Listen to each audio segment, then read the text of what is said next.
Hi, this is Dr. Cairns with a Week 2 lecture on high performance people management.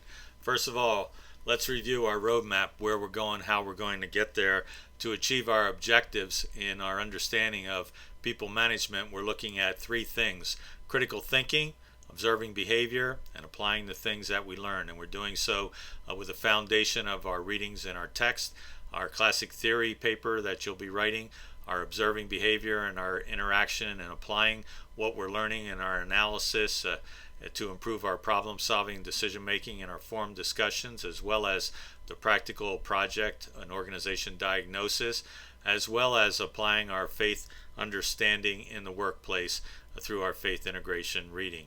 Remember, it's my desire that this course results in a positive, life-changing experience for you, and to that we daily make mention of you in our prayers, that God would amaze you this semester. If you need breakthrough in your life personally, professionally, or spiritually, that's what we're praying that God will do for you. So let's look at one of the discussions we had this week, understanding human behavior. Is it the single most important requirement for managerial success? And the answer is, in my opinion, yes. However, it's obviously there's some disagreement, and we've got an entire course to maybe change your mind.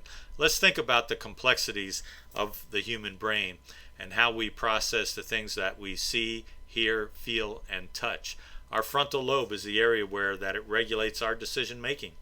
Our problem solving is where we process our thoughts and our purposeful behaviors, our consciousness, and our emotions. Our occipital lobe is the area where we interpret visual stimuli and information that we visually see. Our parietal lobe is where we process information that's obtained through pressure, touch, and pain. And then our temporal lobe is where we interpret sounds and the language that we hear. Our cerebellum coordinates our movements and our actions, and our brainstem is connected to the spinal cord. And so we know that we are fearfully and wonderfully made. Understanding human behavior is important to understanding and being a solid, effective leader. Is it the single most important requirement? Well, you be the judge as we move forward in the class. Let's talk about people and faith and how does it all work together. I believe that your theology affects what you believe and how you behave. I also believe that our behavior is affected by the context in which it operates. We're influenced by the situations that we encounter in life, and so our values and beliefs may be twisted and turned and changed and adapted and adjusted and flexible or rigid as a result of the world situations that we see.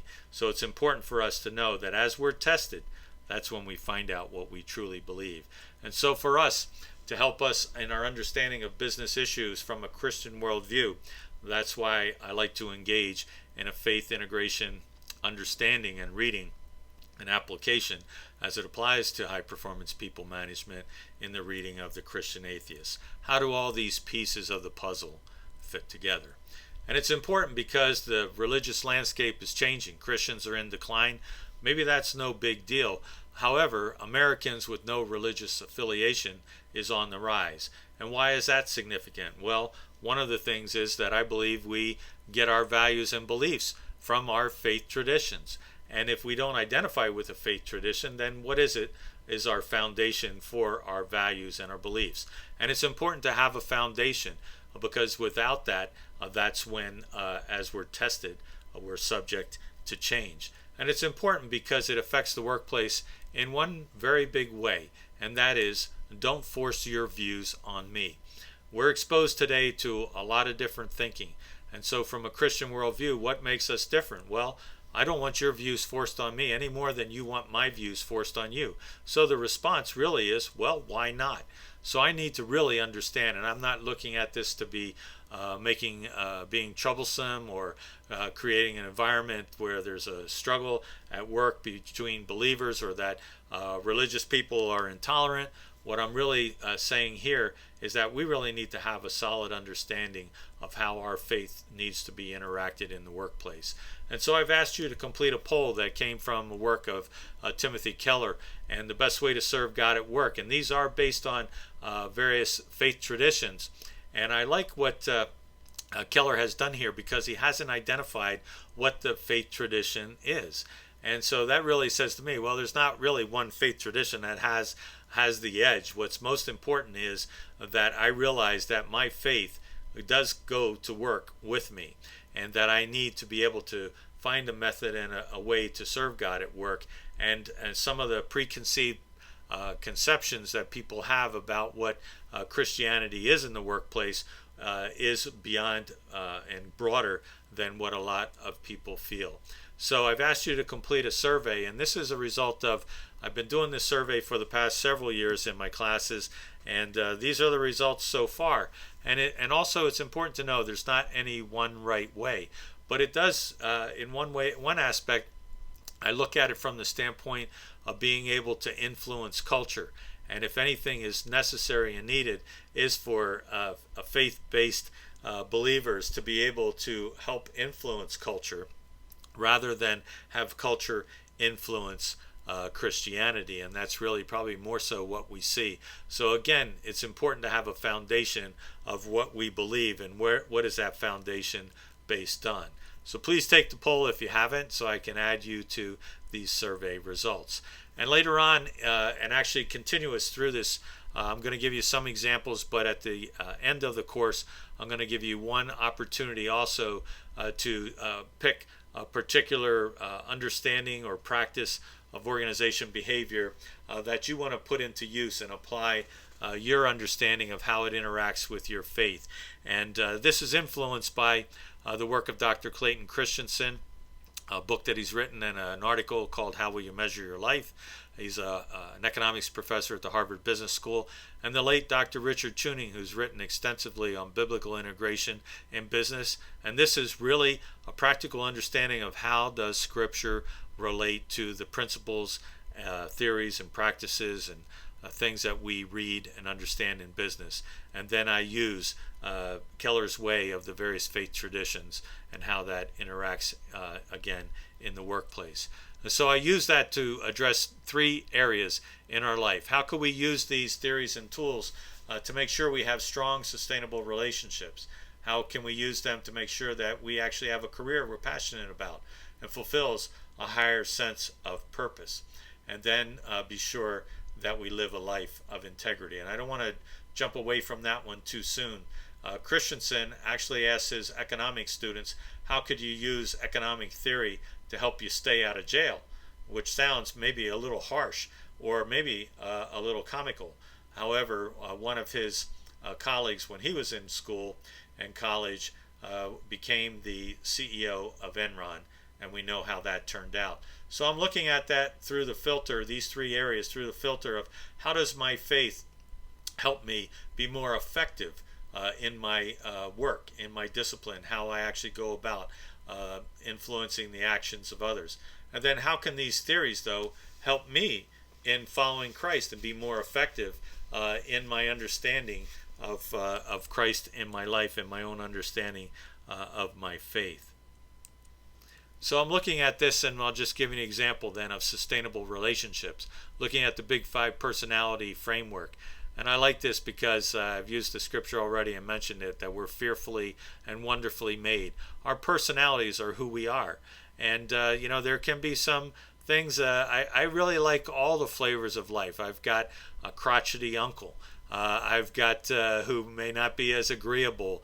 And I've had some friends who are somewhat neurotic, and others that are very extroverted and just drive me crazy, So there could be a variety of things, but I need to know who I am and how I interact with people, so that if I want to have sustainable relationships, I may need to modify my behavior. And does that really change how God created me? No. It's how I need to be a human being and walk on this planet. So as I look at Scripture, how can Scripture help me with this? Well, I understand that as I look out not for my own interests, but also for the interests of others, that may mean that I need to be a little more conscientious or a little more agreeable, less neurotic, maybe more open. Also knowing that each one of us has different gifts, and that I need to understand those and recognize those and value those. How could I also use the things that I understand about job characteristics theory to help me have a career that I'm passionate about? Well, later on in the course, you're going to come into Experience a Purpose-Driven Life lecture that I use that will go into a little more depth. But really, an understanding of this theory as it interacts with Scripture, or how Scripture interacts with it, is to know that actually these are important things for me to look and to seek in a job, and also to know that there are various things as I'm seeking these things, to know that what I really ultimately want in my life is to make a difference and to have a sustainable job and a career that I'm passionate about. So you could rate yourself using the motivation potential score that's in your text, whether you want to use this on the job that you have now or the job you want, or what are the factors that are most important for you to have on a job. We do know that looking at those core job dimensions are very important. Task significance today is very vital to meaningfulness at work, and that we know millennials are leaving their jobs because they're not finding purpose. So look at those aspects and evaluate and rate that for yourself.